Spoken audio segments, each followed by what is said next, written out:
Okay, good evening, everybody. Welcome to the first formal meeting of the Scrutiny Committee. And I guess we go straight into the agenda. We're all familiar with the building, so we know where the exits are and the toilets and so on. So I think we can go straight into the agenda. So first of all, Tommy, have we got any apologies for absence? Thank you, Chair. We've received apologies from Councillors Archer, Morley and Wilton. Thank you. And we haven't got any members of the public here, so we can go straight on to item number 3, which is interest. So members are required to declare the existence and nature of any interests they may have in subsequent agenda items in accordance with the District Council's Code of Conduct. Those interests are matters that relate to money or that which can be valued in money, affecting the member, their partner, extended family and close friends. Interests that become apparent at a later stage in the proceedings may be declared at that time. Okay, so nobody has any interests in relation to the items in the agenda. So can we move directly on to the work programme, the Scrutiny work programme, which I think, as I understand it, is for the period up until February. Yeah. So we've got a relatively short period.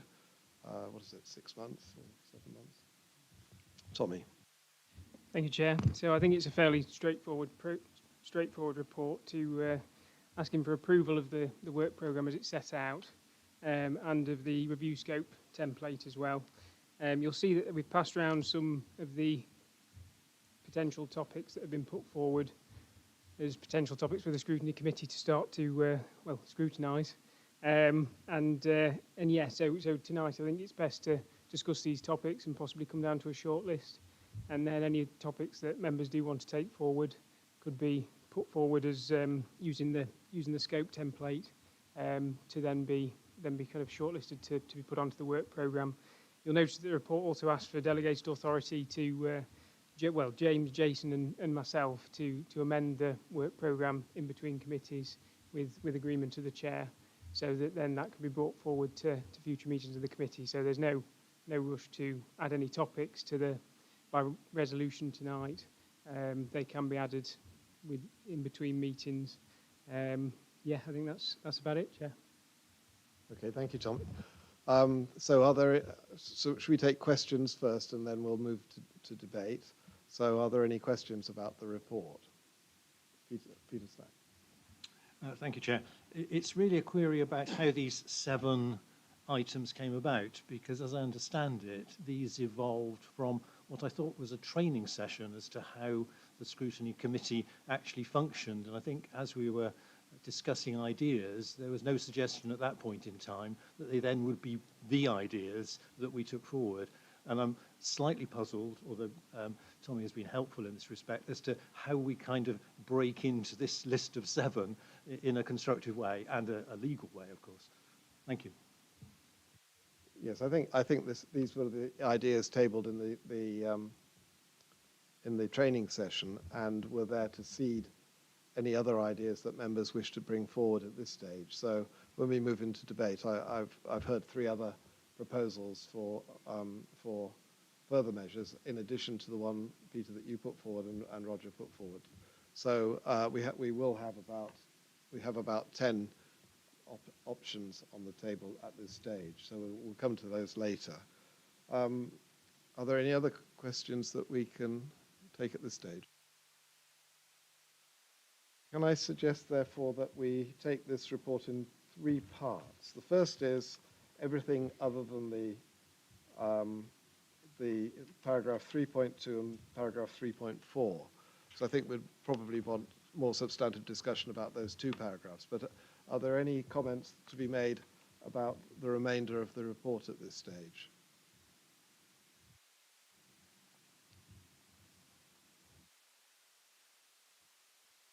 Okay. In that case, can we take paragraph 3.4 first, given that these are proposals that James McLaughlin has offered to us as ongoing requirements for scrutiny, and therefore something that the Scrutiny Committee can review on a month-by-month basis, bringing forward one or other of these reports by each month. Does anybody have any comment on that list, or are there any others that should be added to that list at this stage?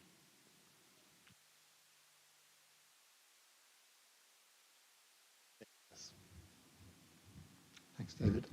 So just a question. Obviously, the first two on that little list are around performance indicators and benchmarking. Do we have this data reported to us in any other way currently? Would be the first question. And if we do, would there be a reason for us to scrutinise it within this committee if it's been reported elsewhere? If it's not reported elsewhere, what format will we expect to see it in to this committee? Will it be in some sort of data dashboard, which is really easy to use and understand, so we can measure against target to KPI? So it's just a general question about kind of where the data sits and how will we kind of receive it. Paul. Yes, thank you, Chair. Yes, the Council does receive regular updates in terms of performance. The policy committees will get a quarterly update on the Council's performance against key performance indicators set by government, but also indicators set by the Council as part of the service planning process. And then there is an annual report which also comes to Council, which gives you the full suite of that dashboard. So exactly as you've pointed out, that is already presented. Thanks, Paul. So that's just really helpful. So I suppose in terms of us thinking about the purpose of scrutiny in terms of data that's getting reported across the council, surely we would only look to scrutinise stuff by exception, so stuff that we felt was not hitting target and we wanted to scrutinise, rather than just scrutinise all data which may be doing elsewhere. Could we agree some protocols, or you may have some protocols already, which show when KPIs, targets are off kilter? And I wonder whether then that's when we would get involved to sort of understand why and maybe come up with some solution finding to help officers.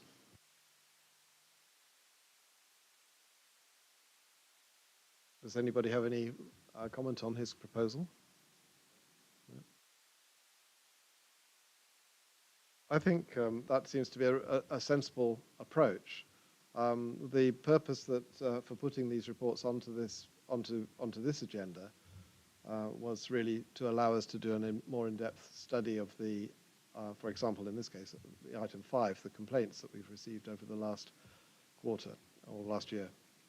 So it probably would be that we would take only the exception, we would consider only the exceptions, but we might note other reports where there were no exceptions, or perhaps we wouldn't, so just so that they had been through us. Our purpose would then be to report to the policy committee, a relevant policy committee, with our recommendations. So perhaps we can take the complaints report today as an example of how we would treat one of these reports and the sorts of comments we would wish to make to the GNR committee if we want to make any comment at all. Yeah. Are there any other comments on paragraph 3.4? No? Okay, so let's move on to paragraph 3.2. And in addition to the proposals that were listed under paragraph 3.2, Tommy circulated a further list which has got 7 items on it. The 6th is transparency of the process of the East Midlands development deal, which has been proposed by Roger Shelley, and examination of the process followed in compiling the Air Quality Action Plan and consultation, which has been proposed by Peter Dobbs. And then Gareth G has proposed a review of the waste contract and possibly a review of the cinema, the process in developing the cinema development scheme in Matlock. And Laura has suggested that we look at sewer overflows. So if you can add those 3 to the list. First of all, would anybody like to comment on their proposals and suggest why they should be considered? Can we take them in order?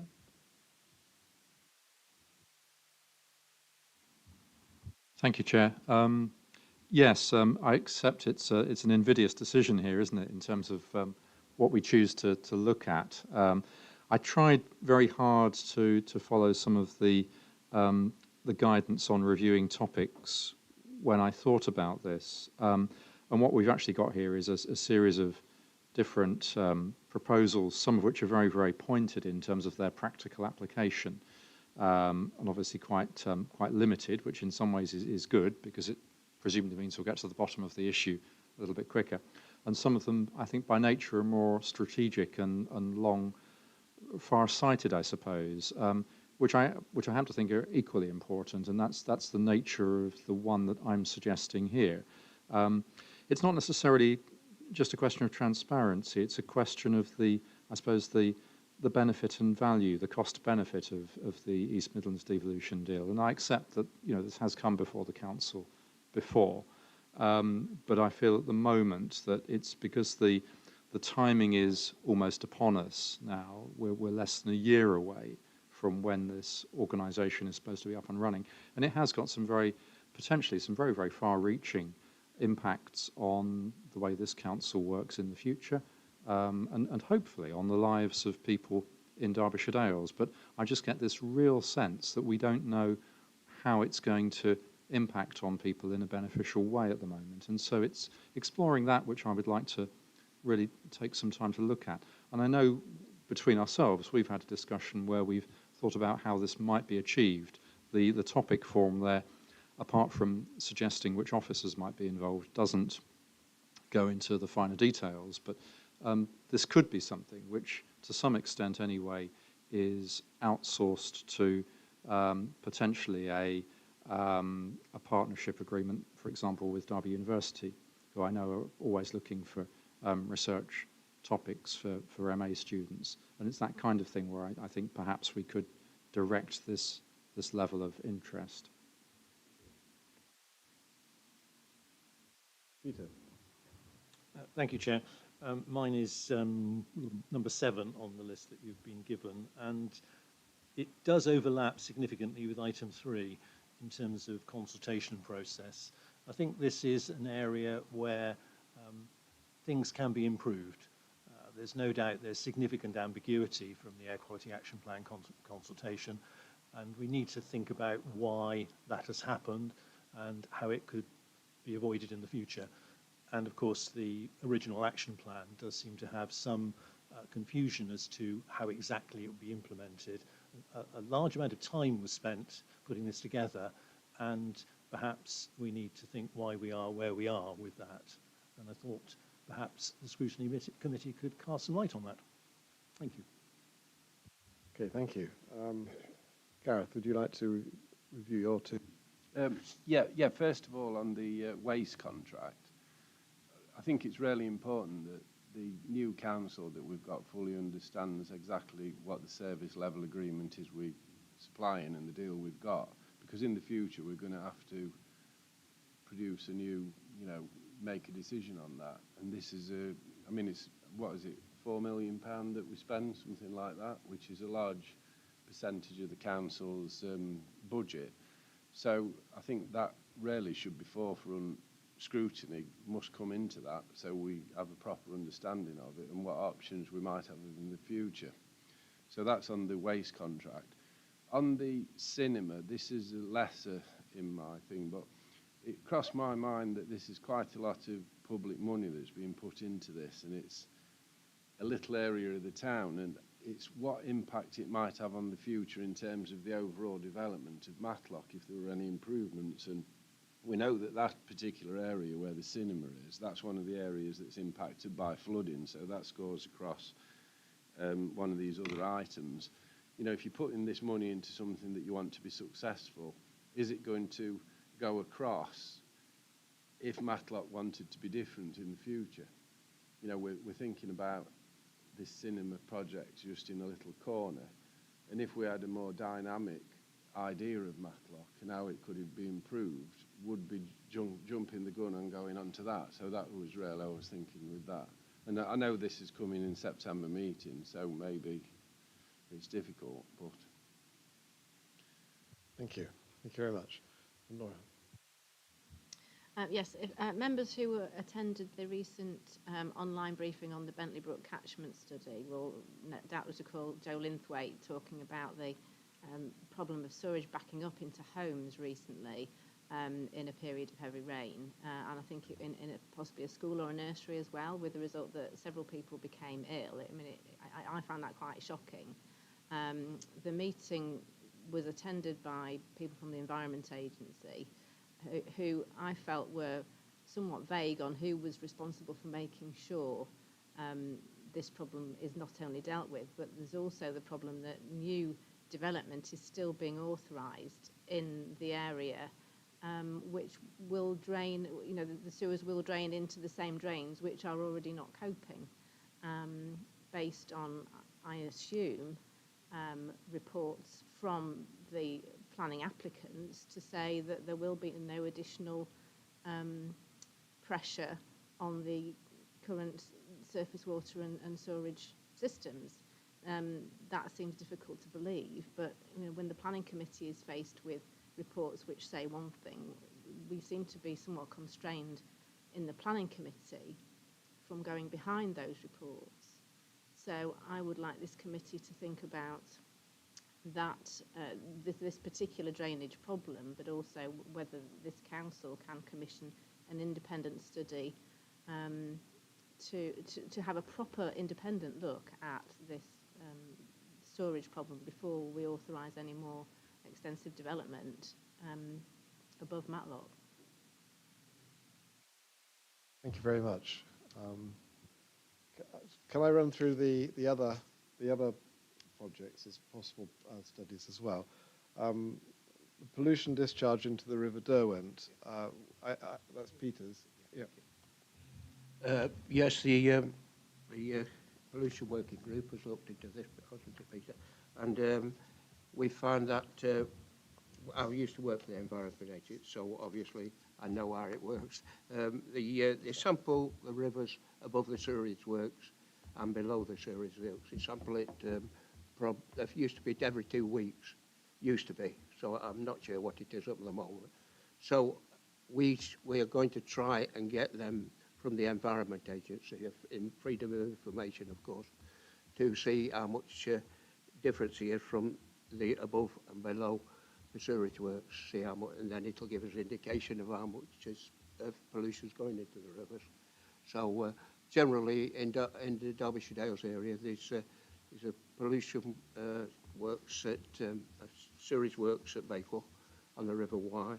There's one at Baslow above Chatsworth, and it's amazing really, because a lot of people go bathing on the in Chatsworth Park, and sewerage works at the other side at Baslow. And there's one at Lee, which is just on the perimeter of the Derbyshire Dales. It is all the discharges going into Lee, which goes through the Derbyshire Dales. So there's 3 main sewerage works which we need to look at. So we were hoping to ask Tim to look into getting results from the Environment Agency on that one. Thank you, Peter. So that really means that the pollution working group is looking at that particular project, so we can cross that one off our list, I think. Yeah. So I suggest that 2 and 3 were there really as examples from the training session, and weren't necessarily ones that any of us would suggest. I think I suggested them. So, and I wasn't necessarily considering that we would deploy those. Well, I was going to speak in favour of one of them. Okay. Actually, Chair, just in terms of the, because I think it's come up a couple of times in some of the initial meetings about, not in this particular meeting, but across different meetings, about kind of how we engage as a council across our district. And so I think it would be quite interesting to look at some of the engagement techniques that we use. How successful are they?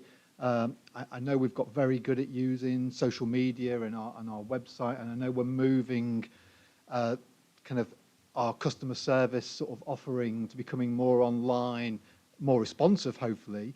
But I just wonder whether that's a good thing for Scrutiny Committee to keep its eye on, because there should be clear outputs from that which we can kind of judge performance against. So I think that's actually quite a good one. Okay, thank you. Right. Peter. Am I allowed to come back? Just because aren't we supposed to be considering the future of Area 4 and 4R, whatever the plural is?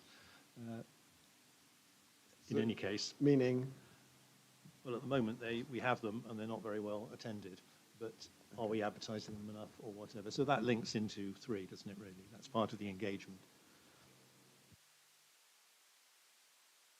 And then there's another one that James McLaughlin added, which is the enhanced staff recruitment and retention policies and practices. He felt that given the council is having problems with recruitment and retention, it might be worth us turning our attention to that one, since that will reflect that impacts on all our service offerings. So. Yes, thank you, Chair. I think on that last one, it is my intention to bring a report through the September meeting of Council, which will cover, at least at a fairly high level, that particular issue. And it may well be that members, in the light of receiving that report, might want to explore in greater depth one particular aspect. So I'm suggesting it may be opportune to perhaps wait for Council to consider that report and then perhaps focus on that particular area, because there are many different aspects of that report I'm going to cover, which goes beyond just recruitment and retention policies and practices. The only other thing I would say, Chair, clearly this is setting the work programme for this municipal year, and there are, in addition to this meeting, 4 scheduled meetings of the committee. So I think it would be of significant assistance to officers if members could identify what the priorities may be in terms of these, because as James has referenced in the report, we need to ensure we've got the resources to deliver on this, and the intention is to start one scrutiny, finish that, and then move on to the next one. So I don't know whether members are able to indicate a ranking order, perhaps, which would assist officers in the programming of this. But some very good suggestions been put forward so far, Chair, so thank you to members. Okay, thank you, Paul.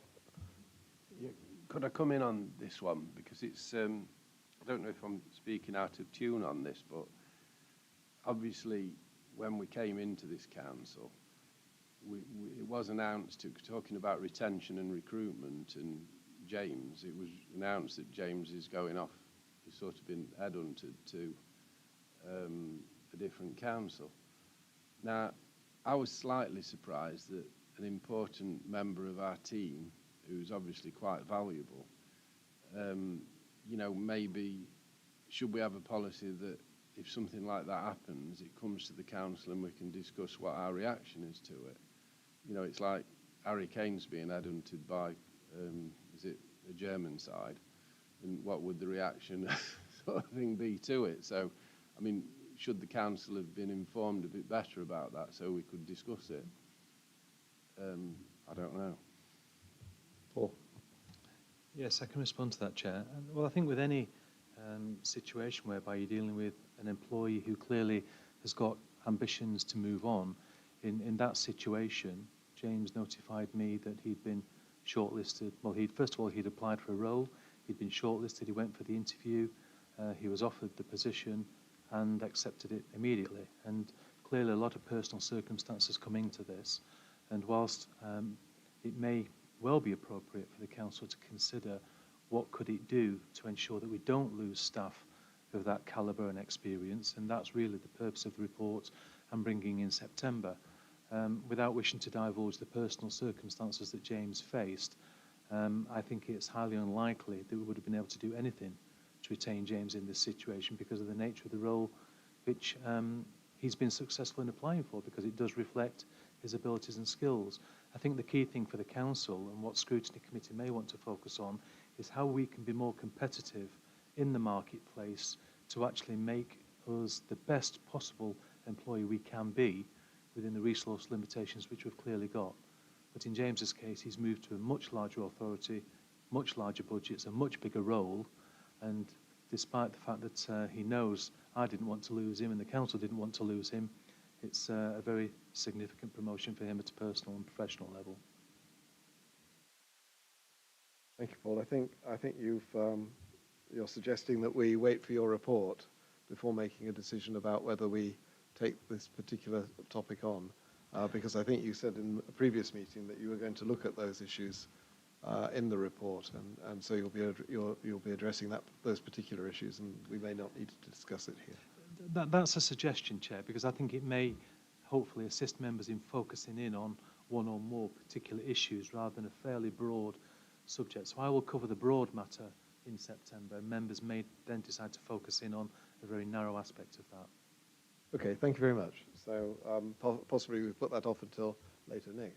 I just wanted to ask a cheeky kind of heads up sort of question before we get Paul's report.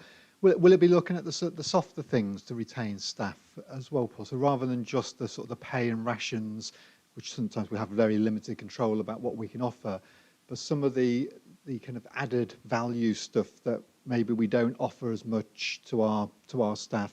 Will it look at some of those? Should we expect some of those in your report? Yes, it will cover those, Chair, as well. Okay, so we now have a smaller number of possibilities. Strengthening the consultation and engagement processes, addressing flood management and prevention in the district. And Laura, can I add your element of that to that particular, or substitute the sewer overflow for that particular project? Yes, I do think the sewerage issue is quite urgent, so I wouldn't want it to be lost in a much larger review of flood works generally. In which case, I think, given that flood management in the centre of Matlock is already being addressed by the county council, we could not go ahead with that project, but substitute instead the sewer overflow issue, which I know is a real issue for a number of people. So we have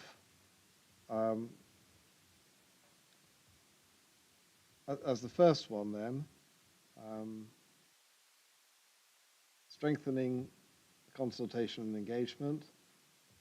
The second would then be transparency of process of the East Midlands devolution deal. The third is examination of the process following compilation of the Air Quality Action Plan. Fourth is the cinema process. Fifth is the waste contract, and the sixth is the sewer overflow. I think we need to I feel that we need to reduce that to one or two if we can. If we can't, and then seek terms of reference for those particular studies. Could I say that the devolution deal, I just don't think we've got much power. I mean, it's a talking shop in itself. I mean, obviously all the councils, but it's the tier one authorities that are sort of pulling the weight with that. And to be quite honest, I'm really interested in devolution. I'm in support of it within detail, but I don't think this council can really impact it very much. Okay, thank you. Roger. I mean, just briefly in response to that, my concern with this one is that if we don't do it, I'm not quite sure who else is going to. So I put that out there. What I do accept is that the timing, I think, is quite interesting with all of these, and it might well be the case that what we should do is consider which of these is most urgent, most pressing. For example, on the waste contract review, which I agree is quite a good subject, I'm not sure how timely that is at the moment, so I'm seeking advice, I guess, from officers on that, whether that's something we can come back to, because I think it is a good one. I hold out for the devolution deal simply because I'm concerned that organisations like this might find themselves in a few years' time in a position where we wished we'd known a lot more about it before it actually happened. And I would hate to see the public feeling, for example, that local democracy was under some sort of threat or being diminished if we find that the number of councillors overall, for example, is reduced in terms of councillors per head of the population, if there are further amalgamations that take place off the back of the devolution deal. And it's one of those tricky ones where we could leave it several years and then we might be wise in hindsight.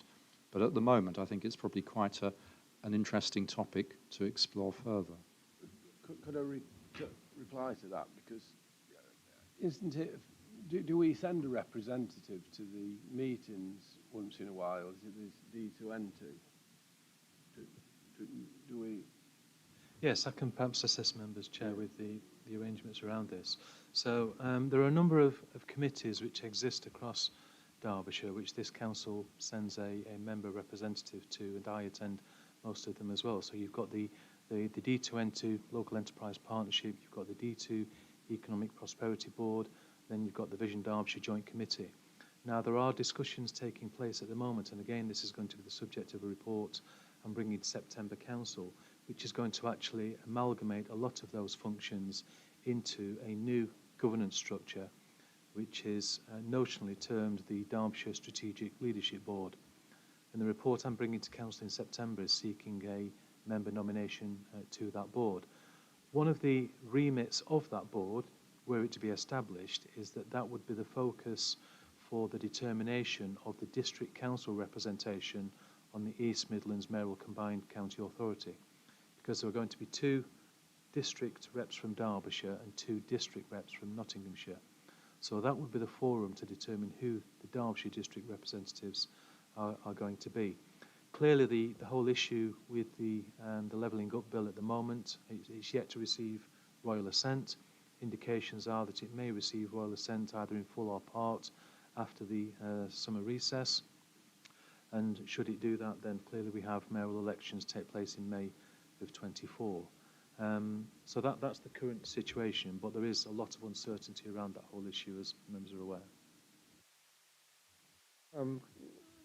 I think the purpose of the Scrutiny Committee is to scrutinise decisions in order to learn lessons. And I wonder whether we will learn enough in a short period of time between now and March to be able to have much influence going forward. Would anybody, Roger, would you like to comment on that? As you're proposing it. I genuinely come at this from a position of ignorance, which scares me, to be honest. So I can't answer your question, and that's in a way what worries me, because there is a I'm going to say, put my cards on the table here. There is a centralising tendency in government, and this I see as an example of that. My concern is that it may reflect badly on the delivery of services in the future if people feel that they are perceived to be more remote than they are at the moment. I know that there is no immediate threat to the organisation of local government as it stands at the moment, but you do hear rumours that that might not be the case in a few years' time. So my suspicious head asks, is this the start of a slippery slope, I suppose? But at the same time, I'm objective, and that's what I'm seeking to achieve here. I'm seeking to genuinely find out what the costs and benefits are. And what I would, in an ideal world, like to see is an example of an assessment of how an other combined rural and urban district and county authority is getting on. And I believe the only one of those, this is possibly a question for Paul actually, I think the only other one of those might be the West Yorkshire one. So, are we comparing apples with pears here is the question. But it's the cost benefit to people, and that goes right down to people in Derbyshire Dales in terms of what resources there may be for spending through the different tiers of local government in the future. And I'd just like reassurance on that. This may not be the vehicle for that. But again, I do come back to the point that this is perhaps quite an unusual council in the Nottinghamshire and Derbyshire area, in that it is not run by one of the 2 larger parties.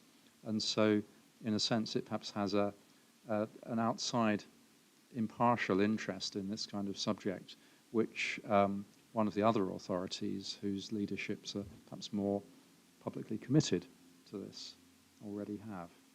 I put that as a question.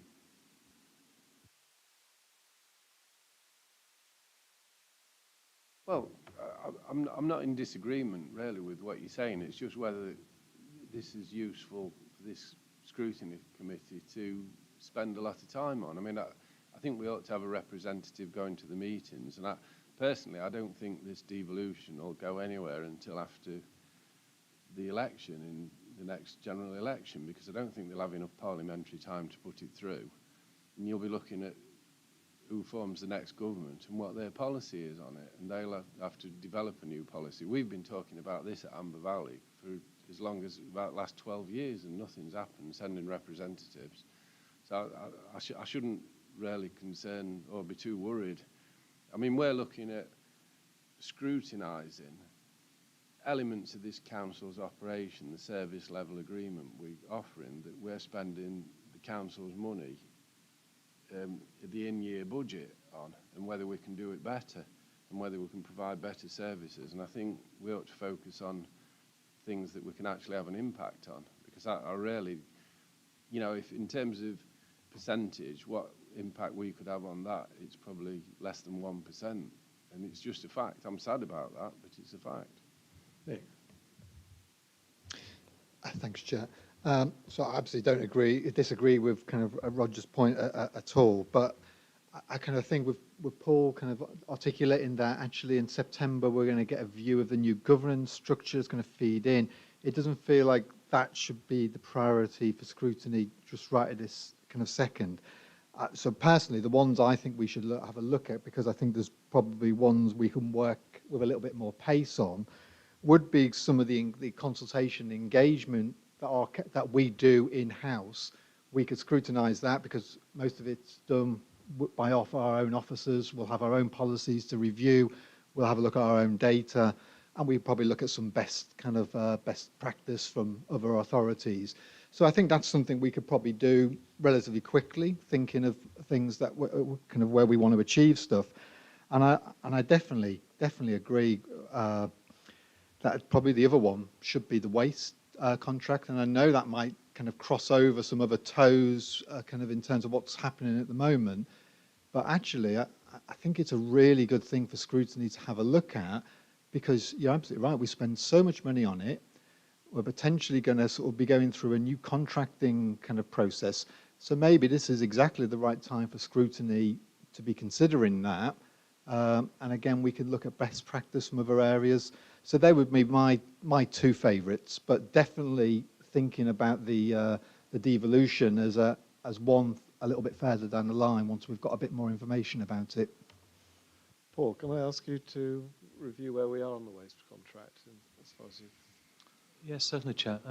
Well, following on from the previous administration, there is a significant amount of work which has been undertaken in the context of evaluating the existing contract, looking at potential alternative service delivery models, looking at the costs of those, and that work is pretty much complete now. We are currently contemplating bringing that together and delivering a member briefing stroke workshop on that particular subject, and I think once that takes place, it will give you a very clear idea of what the current position is, what the future options may be, and it would certainly help you narrow the scope of a scrutiny review. But as a topic, I think it's a really good one for the very reasons that members have pointed out. Timing might just be the issue there. So when do you think it would be a good idea to do that? Certainly within the period that we're looking at to February, that could be done. Right, after the report has been produced.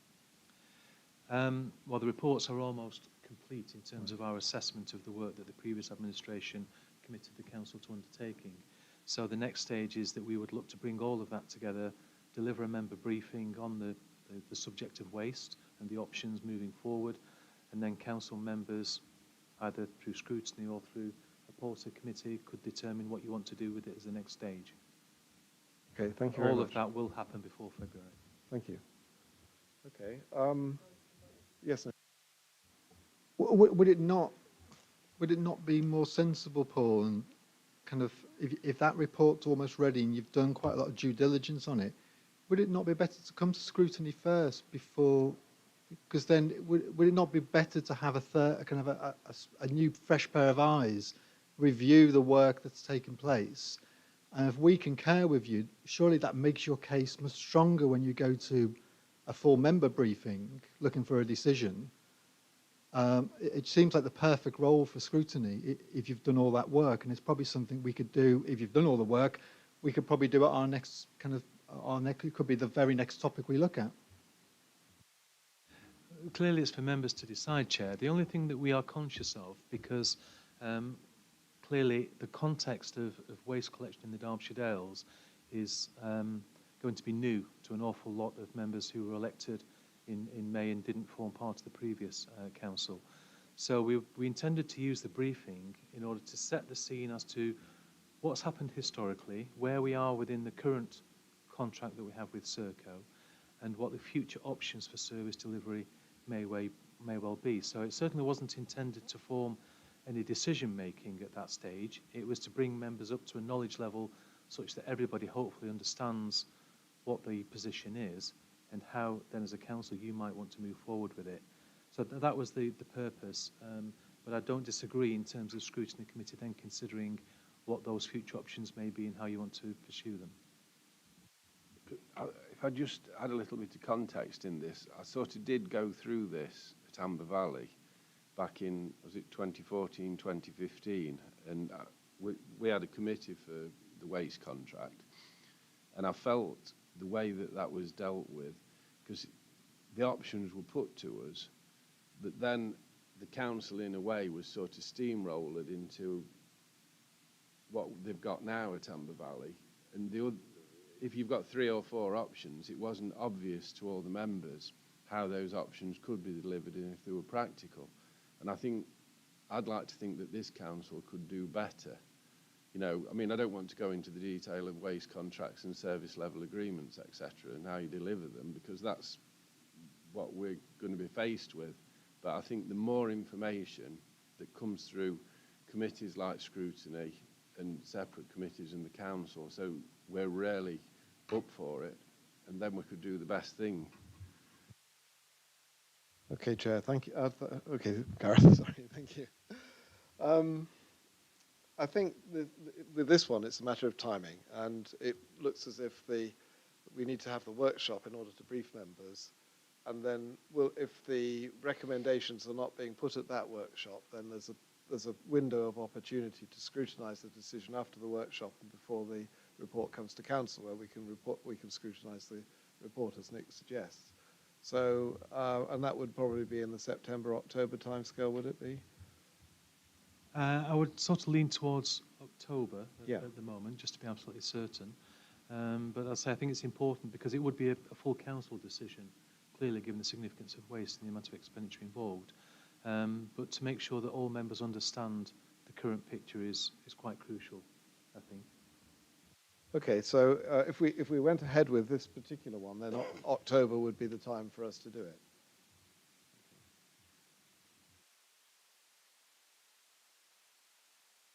So moving on.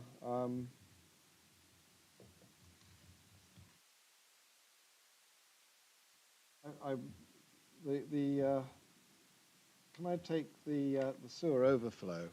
I know that Tim Braund is actually examining this particular issue right now and is going to be reporting. I'm not sure to whom, but he is trying to understand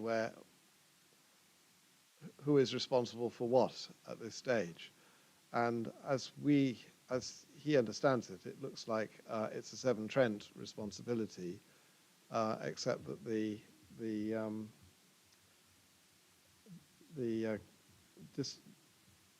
they are allowing sewers that may have collapsed to be used, and allowing developers to connect to sewers that may have collapsed, which seems to be a bit nonsensical, but it seems that may be what is happening.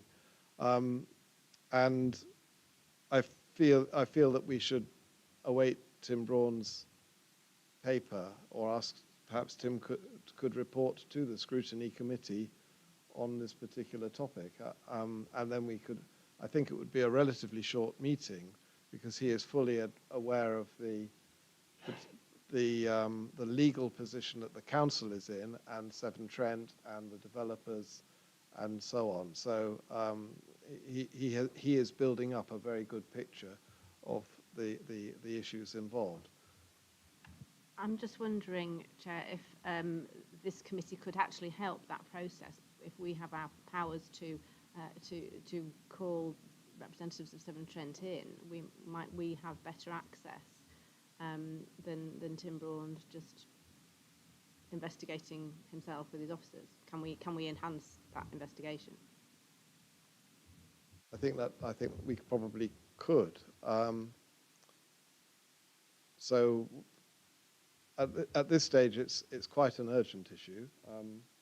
So I feel that this is one that we might take forward too, but that's for other people to decide.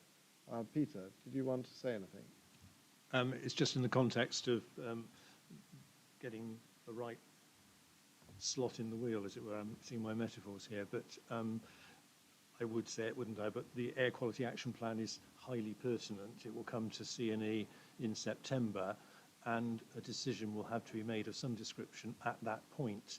And if we are only meeting every 2 months, then in a sense, if we don't put something in train, then maybe it'll be too late to have a sensible look at why and how we got to this particular point, because I think anybody who's read the consultation response will realise we are in a position that we should not be in. There's no clear steer as far as I can take it from the consultation. So where do you go? Thank you. Thank you. Okay, so we probably need to rank. Oh, sorry, Nick. Yeah. So it was just a quick question. I mean, how many are we going to try and drive? I mean, how many things can we deal with in one minute? Because it sounds like the two things here, because there's like some officer work going on into the drain, the sewage issue, and the overflow, and there's already air quality stuff going on. Is there any reason why we couldn't deal with both of those issues in one scrutiny committee? Does scrutiny have to only focus on one issue per meeting? I think there's a difference here between an in-depth study and a review that we would. So I think all of these were intended to be in-depth studies, and they may require more than some work outside meetings. So it wouldn't necessarily, if we used our powers, then Severn Trent might meet with us outside us, or we might have an additional meeting to do so.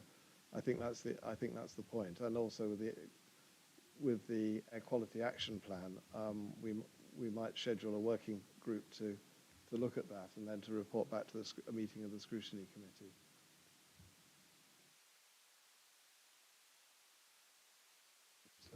James kindly provided us with 5 criteria that we should be using to evaluate the options. Is it timely? Is it an organisational priority? Is it in the public interest? Have we got the influence? Well, if we're looking at external agencies, and what are the cost impacts? And I think also, I think Gareth is correct in saying what is the cost of not doing the scrutiny as well. So those are the 5 criteria: timeliness, organisation priority, public interest, influence, and cost.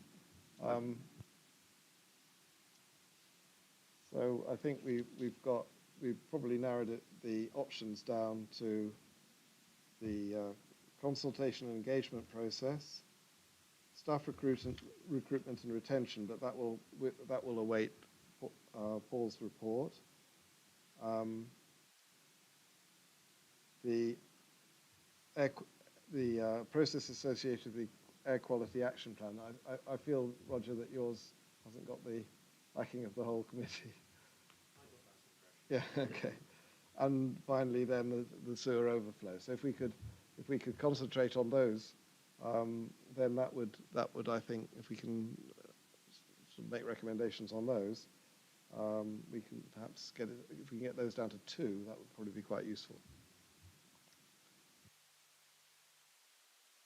So would anybody like to? I have a real personal interest in the sewer overflow ones. I shouldn't I shouldn't talk about that. Chair.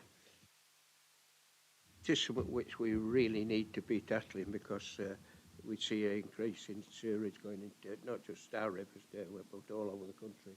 So it is a very national thing and a very local thing to us to really tackle that issue, personally.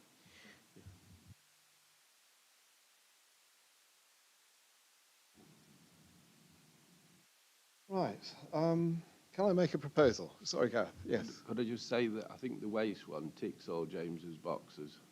I think it If you probably look does. at them. Yeah. And if you look at all the, you've got to, it's quite sensible, those 5 items, I think. No, I agree. I agree. I think they do. It does tick all the boxes.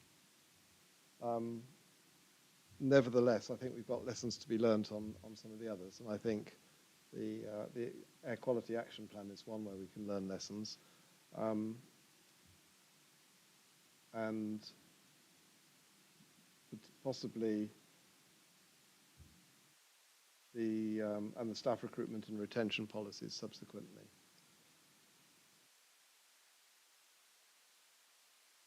We won't have any direct influence on the sewer overflow issue, but we'll understand better what the situation is, I think. Well, my feeling on that is it could inform planning committee decisions. So to that extent, we will have some influence in the light of whatever it produces.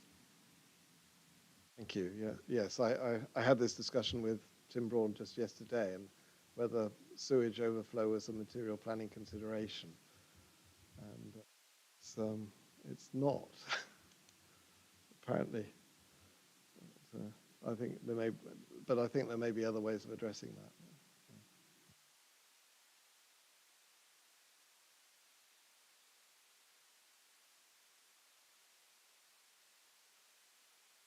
Well, I would put the proposal for the one that we look at with the most pace to be the engagement, the consultation engagement processes that we have, because I think we probably have all the information already within the council for us to scrutinise. So in terms of the officers being able to pull that together for the next meeting and give us some kind of insight before we have our discussions, that to me seems like the one that should be the easiest to achieve for the next meeting.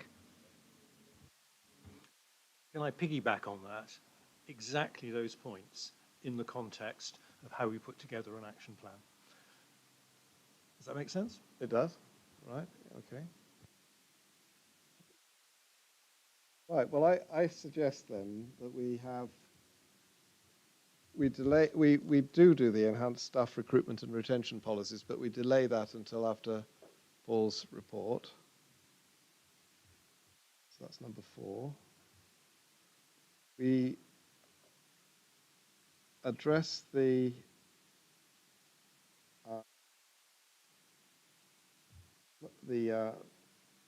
air quality action plan and the strengthening consultation and engagement process.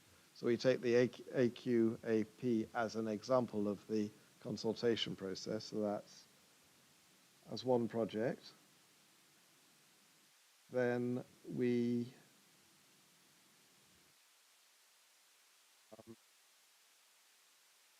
look at the waste management contract before the report, before it goes to full council after the workshop. And that's 3, which is probably more than I wanted. And it's fun. Yeah. So that leaves the sewage project. Can we leave that till we've got till Tim Braun has reported, and then review that? Review his. Perhaps he could bring his report to this committee, and we can review that and decide whether we want to go into it in more depth. Would that make sense? That sounds sensible to me. Okay. Yes. Thank you. Could we, because we don't know who he's reporting to, could we just establish who the report is for? Is it just an officer owner report, or is it coming to a committee? And if it's got no destination, could we make this the destination? But even if it has got a destination, could it also come here for us to scrutinise? I think it could come here before it goes to its final destination. My feeling, though, is that it was mainly aimed at the Matlock councillors at this stage. I'm not sure, but that's the impression I got. It might otherwise, the only other one I can think of is community environment. Yeah. Okay. All right. So does that meet? Would anybody like to propose that as a list? Nick. Yeah, I'm happy to propose that as a list. Okay. All right then. Did you manage to get that down, Tommy? Yeah, I think so, Chair. Just to go over it, the consultation and engagement with the AQAP as sort of a part of that seems to be the main priority, and I think, as Councillor Whitehead said, would be a good thing to sort of cut your teeth on, because we've got all the data there. Number two is the waste contract and scrutinising that, which could be done in October in between the briefing and that report going to council. And then number three was the staff recruitment and retention, which again is awaiting Paul's report to council, with the sewage issue being awaiting Tim Braun's report, to see if he could bring that here, and obviously following that, if Severn Trent could be brought to the scrutiny committee and whatnot, and we can move forward from there. Thank you. So we have a new list of projects which will substitute with the list in the report, and some timescales for undertaking those projects. Can I have a proposer for the recommendation? And right, Nick? I think I've proposed already, but yeah, Okay, that's fine. sorry. Yeah. Happy to second. Peter, second. Okay. All those in favour? Okay, that's unanimous. Thank you. Thank you very much. Okay, so we move on to the next item in the agenda, which was the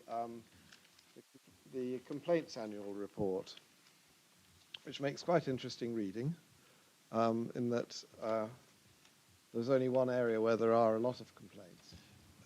Do we not have to accept the template? Right, yes, thank you. So can I ask somebody to propose the template? Or Peter again, second. Okay, all those in favour? Thank you.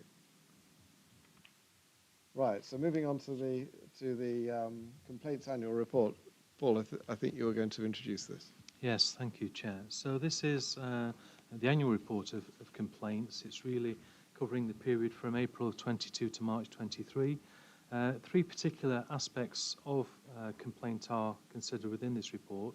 The first being complaints under the Council's complaints procedure. The second is complaints which have gone through that procedure and then progressed to the local government ombudsman.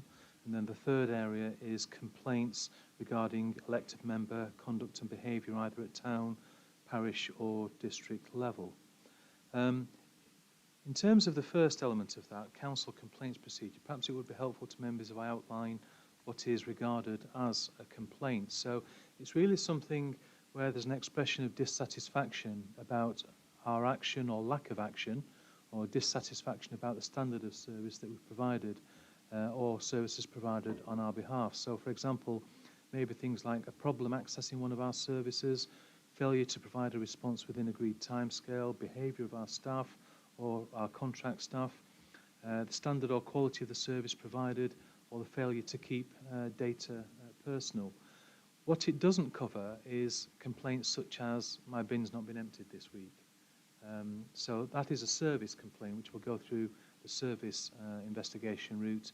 This is much more about complaints regarding the type of service delivered by the council. It's also important to add that complaints regarding planning decisions and enforcement notices are not included within the procedure. Fixed penalty notices, benefit entitlement issues, they're also excluded from this. So it really is about dissatisfaction or our lack of action regarding the service that we've provided. In terms of the results of this, members will see that by way of formal complaints there were 405 within the period April 22 to March 23. A significant number of those were single item complaint, and that is regarding the council's investigation of a potential traveller site, which has clearly been very well covered. In terms of the types of complaints that were received and pursued, 88% of them were at stage 1 and they were resolved, so 194 were resolved at the very first point of investigation. 10% or 23 complaints were referred to stage 2, so that's when a director of the department would get involved and review the complaint and the response that's been provided. And then 2% progressed to stage 3, so that's when the complaint comes to me because a resident is dissatisfied with the previous 2. And only when a complaint has gone through myself as Chief Executive is an individual then entitled to progress it to the local government ombudsman. So the ombudsman will not consider anything unless it's gone through all 3 stages. In terms of our performance, 88% of complaints were dealt with within 10 days, which is a slight decrease on the previous year where we achieved 89%. So overall, the feeling is that the complaints are being dealt with in an appropriate way. We are providing timely responses, and the vast majority do get addressed at that first stage. In terms of local government ombudsman, you've seen the letter attached to the report from the ombudsman. 6 investigations were undertaken, and the ombudsman didn't uphold any of those complaints. So again, that's credible performance, I think, on the council's part. In terms of complaints by or against elected members of town, parish or district, there were 4 complaints, 2 related to district members and 2 related to town and parish council members. And you can see the action of the complaints at 2.11 of the report and the outcomes there from the monitoring officer or the deputy monitoring officer. So aside from that, Chair, I think it's a fairly factual report, but I'm happy to take any questions. Okay, thank you, Paul. Has anybody got any questions for Paul? Firstly, congratulations on the exemplary report from the Ombudsman, which is very pleasing. Were any of the 6 matters that referred to the Ombudsman related to the traveller issue? My recollection is no, they weren't. So just follow up on that point. So it seems that that's our single biggest complaint area. That's surprising that we wouldn't have asked the Ombudsman to test that for us. Or do we not have, do they choose them, Paul, or do we present certain complaints through so they can see the process? They don't choose. In order to take a complaint to the Ombudsman, you've got to have gone through all 3 stages of our complaints procedure. So the traveller-related complaints were lodged at stage 1. And because of the actions taken by the council no longer to pursue its investigations into that particular site, effectively the complaint was discharged at that point because no further action was going to be taken by the council. Clearly, had the council made a different decision and chosen to pursue that, then the complainants could have escalated that all the way through and then taken it to the Ombudsman. But effectively, the nature of the complaint was addressed by the council, publicly stating it no longer was going to pursue that particular issue. Thanks, Paul. That's useful to understand. What I find surprising, though, is that all 359 complaints would have been related to the issue of a purchase of land for travellers, because I know the number of complaints I get just within Matlock Bath about the travellers being almost permanently ensconced in the station car park. So I can't believe that none of those complaints relate to where travellers have been put by the council. And so I struggle to understand how we've resolved that when we're not meeting our legal obligation. Yeah, perhaps I should be clearer, Chair. I didn't mean to give the impression that all 359 were related to that one site. It certainly was the traveller issue, but the vast majority of those 359 were related to one particular site. But Councillor Whitehead's absolutely right. We do get complaints in regard to other traveller-related issues regarding the lack of a permanent site being available. So happy to correct that, Chair. Okay, thank you. Paul, Peter. Thank you, Chair. It's still the traveller theme. Is it possible to look at those complaints and analyse and say, if we'd done, in general terms, as a procedure, we'd done it this way rather than that way, then we wouldn't have had this number? Is it a procedural issue, or is it just simply about having the site in position X? I think, in fairness, Chair, it's probably both. In terms of clearly the appraisal of that site was not undertaken with full public knowledge.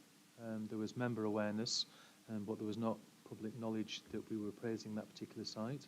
And I think, secondly, in terms of the process the council chooses to follow in trying to deal with this issue is very much in the public focus now, and I think the lesson that is taken from this particular exercise and batch of complaints, if you like, is that we need to be clear what the process is going to be moving forward, and that's certainly something the Traveller Working Group is very much focused upon.